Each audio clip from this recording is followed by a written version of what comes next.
When did our government decide it was okay to lie directly to us? Governments have been doing some form of external and internal propaganda for as long as we've had media. Since the 50s, our government has put out video information. They've always been willing to tell us what they thought. However, in recent history, the last 30 years, they're no longer interested in telling us it's them. They're now playing behind party lines. And therein lies the problem. It's not the fact that the government wants to censor. It's the fact that the government wants to censor and doesn't want us to know they're doing it or have anything to do with it. They want to hide behind someone else. And that's why it's deceitful. And it's a big reason it breaks the First Amendment. Journalism and news is specifically separated for that reason. They are one of the checks and balances when someone in power decides to play by their own rules, rather than realize that we are a country of the people, for the people. We are not people of our country, for our country. Finally, we have a judge that says, yeah, this is 100% not okay. What does our government do? Fights with them. Because they want to keep doing this to us. They want to keep us mad at each other. They want to keep us fighting. And it is way easier to do that if they are behind the curtain, pulling strings. Fox got Attorney General Jeff Landry on to give his opinion. Let's jump into it. Judge, the White House says it is going to continue to urge social media sites to promote responsible actions. Listen. We are going to continue to promote responsible actions to protect public health, safety, and security when confronted by challenges like a deadly pandemic and foreign attacks on our elections. So we're going to continue to do that to promote that in a responsible way. Our view remains that social media platforms have a critical responsibility to take action or to take account of the effects of their platforms are having to the American people. Or you could say we want them to say what we want them to say. Jeff Landry, the Louisiana Attorney General, joins me now. Attorney General, great to see you.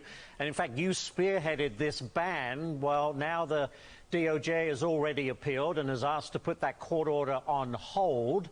I mean, does this case make it all the way to the U.S. Supreme Court? What do you think? It does. Look, I've been saying since last year that this is arguably one of the most important First Amendment cases, certainly in modern history.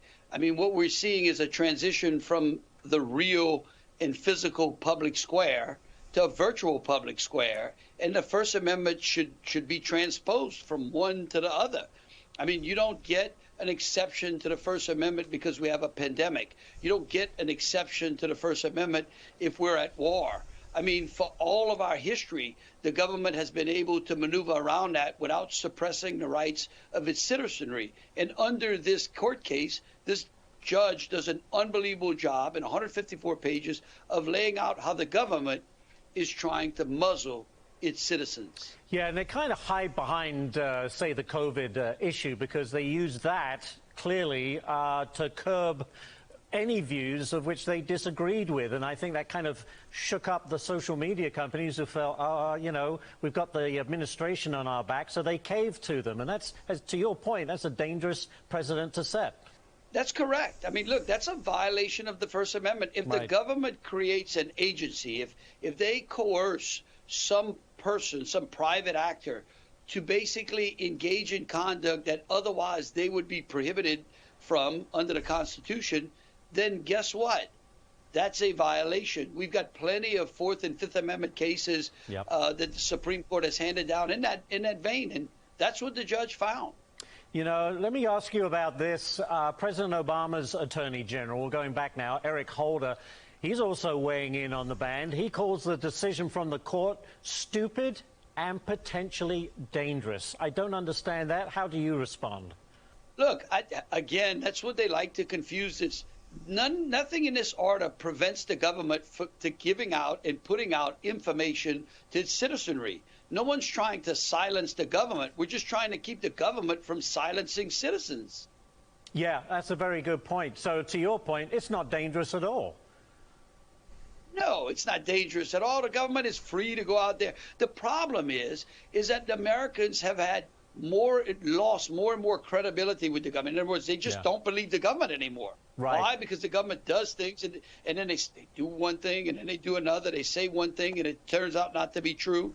And so that's what creates the disinformation and misinformation. It's the government's credibility that's the problem, not the First Amendment, not the Constitution. It's the Biden administration's hypocrisy.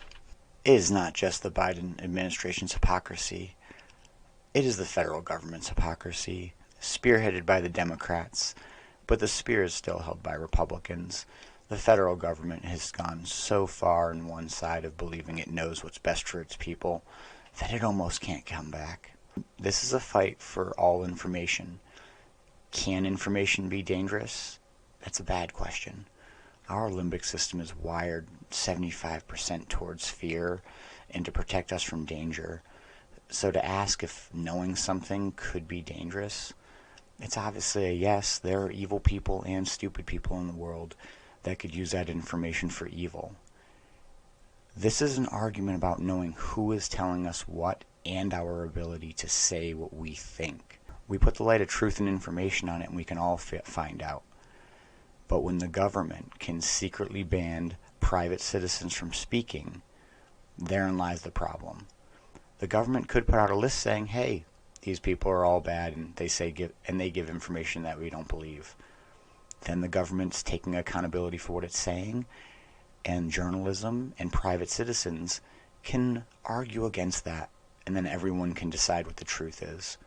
I don't know when our federal government decided that it was the sayer of truth and the decider of what was. We have a Bill of Rights. That's its purpose. The Constitution is for the government. The Bill of Rights is for the people. I hope you learned something. I'm Tristan with Radically Rational Radio. Like, comment, subscribe. I'll see you in the next episode. Stay resilient.